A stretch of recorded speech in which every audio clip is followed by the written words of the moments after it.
প্রিয় দর্শক আসসালামু আলাইকুম। আজকে আমার দুলাভাইয়ের খামারে চলে আসলাম।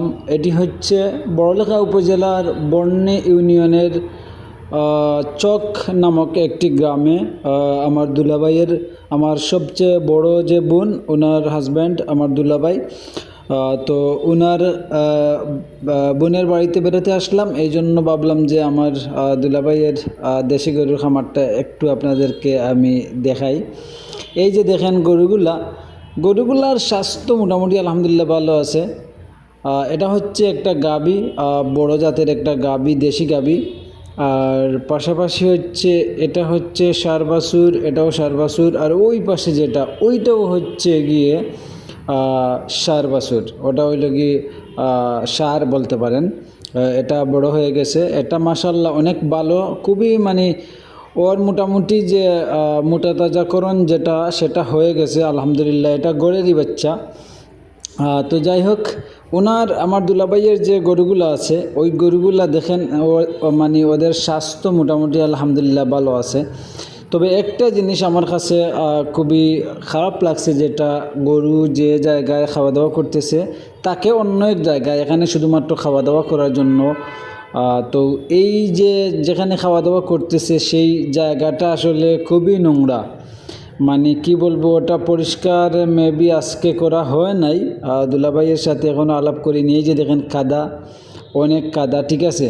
এমনি গরুগুলোর স্বাস্থ্য আলহামদুলিল্লাহ ভালো আছে, শুধুমাত্র ঘাসের উপর গরুগুলো আছে, ঘাস এবং খড়, আর কিছু না। আর ধানের গুঁড়া খাওয়ায়, ধানের গুঁড়া খাওয়ানো হয়। এই যে গরুগুলার, এটার অবস্থা একেবারে খারাপ, মানে এটা একেবারে কাদায়, এই যে দেখেন কাদায় একেবারে শেষ, মানে সব কিছুই শেষ। আর আপনারা জানলে অবাক হবেন যে আমার দুলাভাই কিন্তু কৃষি মানে কাজের পাশাপাশি গরু পালন করেন।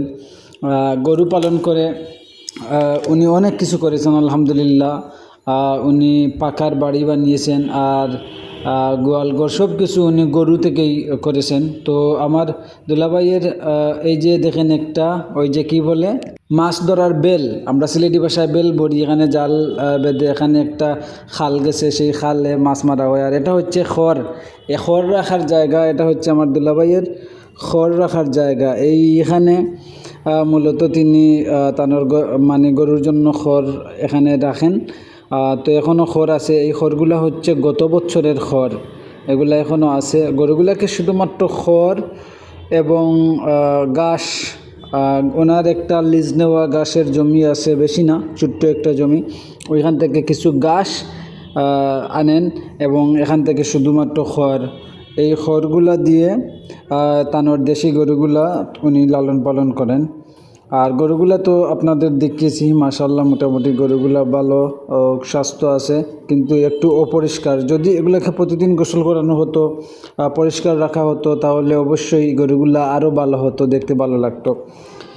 ভিডিওটি যদি ভালো লাগে আমাদের ভিলেজ এগ্রো ইউটিউব চ্যানেলটি সাবস্ক্রাইব করবেন। সবাই ভালো থাকবেন, আল্লাহ হাফিজ, আসসালামু আলাইকুম।